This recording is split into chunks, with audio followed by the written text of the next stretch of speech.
Hello, Chris. It's the 26th.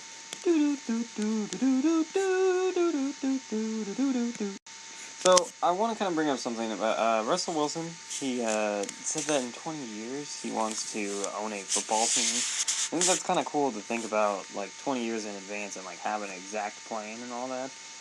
But as of right now, I have no idea what I'm going to be doing next year, which kind of sucks. Don't have a 20-year plan. You know, they always made you do that in high school, but no one cared. Like, who they would like, oh, what do you want to do in 5 years? And all of us said, oh, well, we all want to go to college, and then we'll be a fireman, or a doctor, or an accountant. There's only 3 jobs: fireman, doctor, accountant. That's the only things you can be, ever. Or maybe there's veterinarian, and policeman. Policeman's one of those jobs that you can be when you're a kid. Everything else, non-existent. Doesn't happen.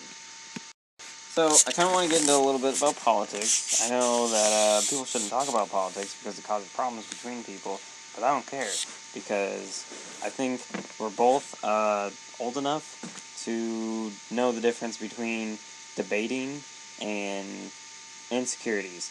Because if you believe something, and I don't agree with it, I'm not going to say, oh, well, he's like saying I'm a bad person or whatever. He just doesn't agree with me. That's it. That's fine. That's okay.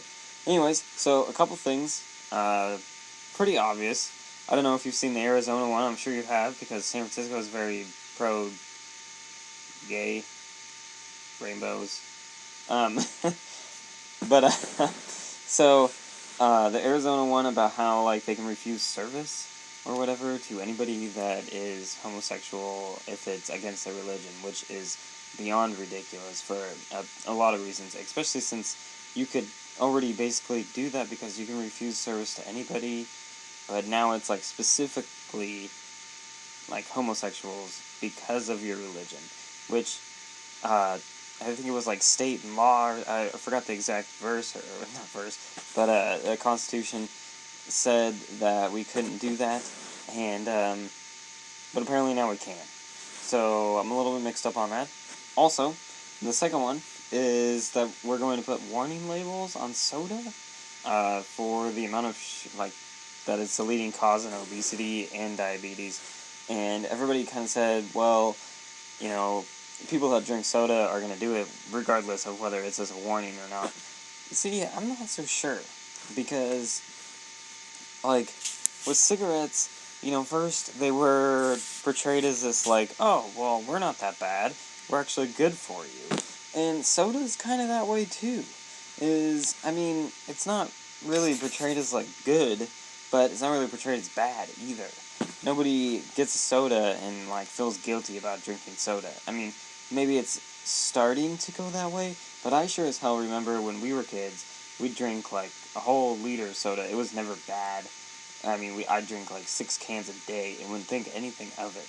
Now, it is starting to be, this is a bad thing, and we need to change it. So, I'm starting to think maybe if people realize, like, how much sugar is really in soda, maybe they'll stop and be like, maybe I don't want to drink a soda. Get some juice or something. But, I don't know. Maybe not. Maybe they do now. Oh, poop, I really talked really long, so I'm gonna go. Okay, bye.